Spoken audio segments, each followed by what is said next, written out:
Salut à tous et bienvenue dans Weekly Shonen News, votre émission dédiée à l'actualité des principaux magazines de prépublication japonaises sur YouTube. Aujourd'hui on est déjà le 30e numéro de l'émission, 30 semaines d'affilée que je vous parle de l'actu des principaux magazines japonais, et y a pas à dire, ça fait extrêmement plaisir. Au programme de cette émission, encore une fois une émission plus light que d'habitude, on va dire que l'actualité reviendra un peu plus à la normale à partir de lundi au Japon, mais il y a quand même du très lourd aujourd'hui, mais on en parle juste après le générique.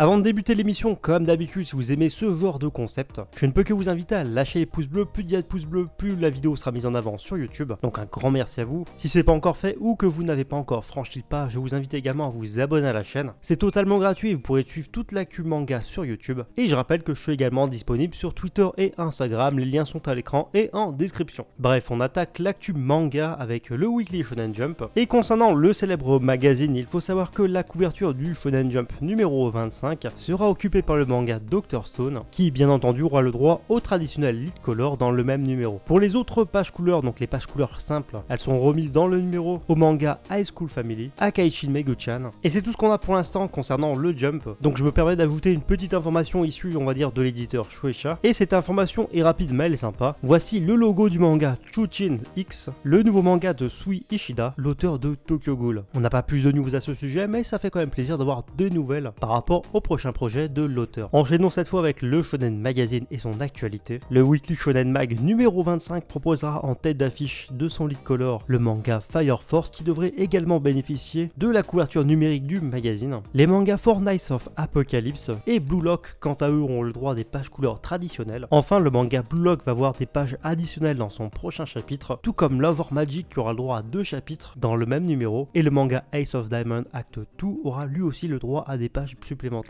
Enfin, dernière information concernant Tokyo Revengers. Selon un article paru sur le média MatanWeb, les ventes du manga Tokyo Revengers ont été multipliées par 6,7 depuis la diffusion de son animé. De plus, Tokyo Revengers va encore une fois avoir le droit à une vague de réimpression pour ses 22 premiers tomes, donc à savoir pour l'ensemble de ses volumes, ce qui confirme encore une fois l'engouement qui est actuellement au Japon concernant le titre. Et en tant que gros fan de la série, franchement ça fait vraiment plaisir. Le manga a enfin le droit à sa gloire tant attendue. Et enfin, concernant le Weekly Shonen Sunday, j'ai pas grand chose à vous présenter cette semaine. Le manga Komi-san sera en couverture du numéro 24 du magazine, et ce tout simplement parce que son adaptation en animé a bel et bien été officialisée, mais on en parle juste après. Place donc cette fois l'actualité autour de l'animation japonaise. Bien entendu on va parler du Shonen Jump et de Shueisha de façon générale, parce que ce qui fait sûrement le gros titre du jour, c'est l'annonce d'un nouveau film Dragon Ball Super. Vous avez déjà partagé les leaks vendredi soir, mais entre temps ça s'est officialisé seulement ce matin, car oui, un nouveau film d'animation est bel et bien annoncé pour 2022 pour Dragon Ball Super. Alors peu d'informations sur le sujet pour l'instant depuis l'officialisation du projet, mais nous avons eu quand même quelques mots de l'auteur, donc Akira Toriyama, au sujet du film. Et voici donc les quelques mots de l'auteur. Après Dragon Ball Super Broly, un tout nouveau film est en préparation. Cette fois encore, je dirige de très près la production de l'histoire et des dialogues afin de réaliser un autre film extraordinaire. Je ne peux pas vous en dire trop sur l'intrigue, mais préparez-vous à des combats extrêmes et excitants qui pourraient bien impliquer un personnage inattendu. L'aspect graphique sera inédit et va probablement vous en mettre plein la vue, alors j'espère que tout le monde va attendre ce nouveau film avec impatience. Voilà pour les quelques mots de Akira Toriyama concernant ce film Dragon Ball. On n'a pas d'autres informations, mais comme d'habitude vous le savez, dès que j'ai plus d'informations je vous en parle. Et on termine donc le point sur l'actualité autour de l'animation avec l'annonce, l'officialisation de l'adaptation en animé de Komi-san. Donc ça y est, l'animé est bien confirmé, le manga de Oda Tomohito sera adapté en animé par le studio OLM Studio et il sera diffusé au mois d'octobre 2021. De quoi peut-être lancer enfin la licence en France, sachant que le manga est tout bonnement excellent. Enfin bref, en tout cas voilà, c'est tout pour ce nouveau Flash Info. Comme d'habitude, j'espère vraiment que ça vous a plu. Comme toujours, je remercie le sponsor de l'émission, la boutique JD World. Si vous souhaitez acheter un numéro du Weekly Shonen Jump ou directement vous abonner au Weekly Shonen Jump depuis le Japon, je vous laisse les liens en description. JD World propose ce service et le tout livré en 3 à 4 jours depuis le Japon, c'est juste dingue. Comme toujours, j'attends vraiment vos avis sur l'actualité de la semaine. Est-ce que vous avez typé? Qu'est-ce qui a retenu votre attention? Et sur ce, je vous dis à bientôt pour une prochaine vidéo.